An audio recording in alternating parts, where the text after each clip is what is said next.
Saludos, es Erika Fontalvo, directora del diario El Heraldo desde Barranquilla. Cuando apenas se digería el anuncio del presidente Gustavo Petro sobre un acuerdo de cese el fuego bilateral por 6 meses con 5 estructuras armadas ilegales, una de ellas, el Ejército de Liberación Nacional, se distancia.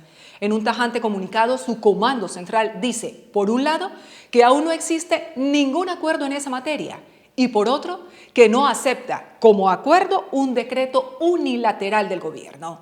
Baldado de agua fría, que congela las expectativas de numerosas comunidades de concretar alivios humanitarios inmediatos a su dramática situación, como efecto de las acciones violentas de esta guerrilla en los territorios, mientras pone el foco en la ligereza o aparente improvisación del Ejecutivo al divulgar de forma apresurada un hecho de enorme trascendencia, que de acuerdo con su contraparte, ni siquiera se había negociado en la mesa que cerró su primer ciclo de conversaciones el pasado 12 de diciembre en Caracas.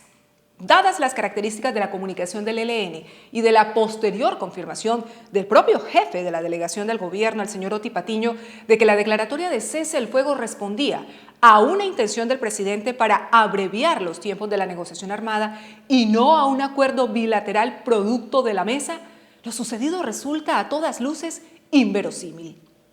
Aún en medio del comprensible revuelo político que se ha desatado, Patiño insiste, con poco acierto, en que lo dicho por Petro en Twitter minutos antes del fin de año corresponde a una iniciativa que se discutirá apenas en el segundo ciclo de diálogos este mes en México.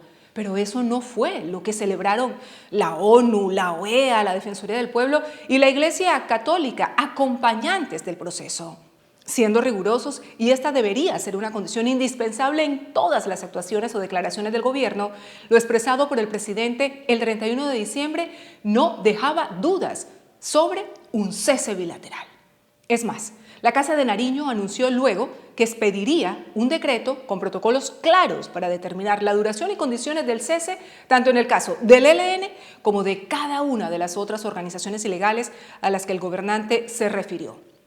El Estado Mayor Central de las Disidencias de FARC, la Segunda Marquetalia de Iván Márquez, las Autodefensas Gaitanistas de Colombia o Clan del Golfo y los paramilitares de la Sierra Nevada de Santa Marta, también conocidos como los Pachenca.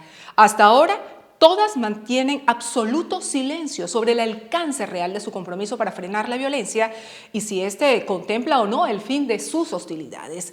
Si hubo un error de apreciación o comunicación del presidente o de los integrantes de la oficina del comisionado de paz, como sería evidente, el Ejecutivo debe asumirlo con gallardía en vez de buscarle la comba al palo, como se dice coloquialmente. Es lo más responsable y no es descartable preguntarse si alguien va a asumir la responsabilidad política por este desatino.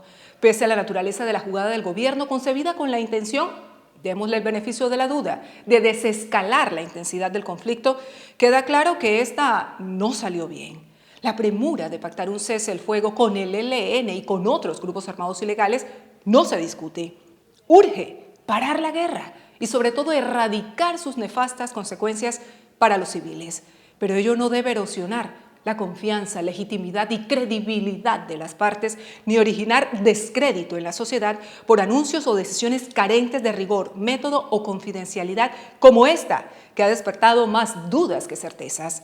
No solo por su implementación, verificación o garantías de que el Estado mantendrá su capacidad de reacción para enfrentar economías criminales asociadas a narcotráfico o minería ilegal, sino porque aunque el ministro de Defensa lo negó, la fuerza pública no habría sido notificada y esto es un asunto indispensable.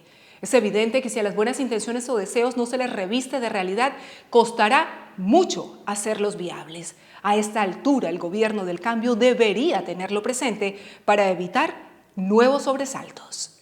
Desde El Heraldo, seguimos en contacto.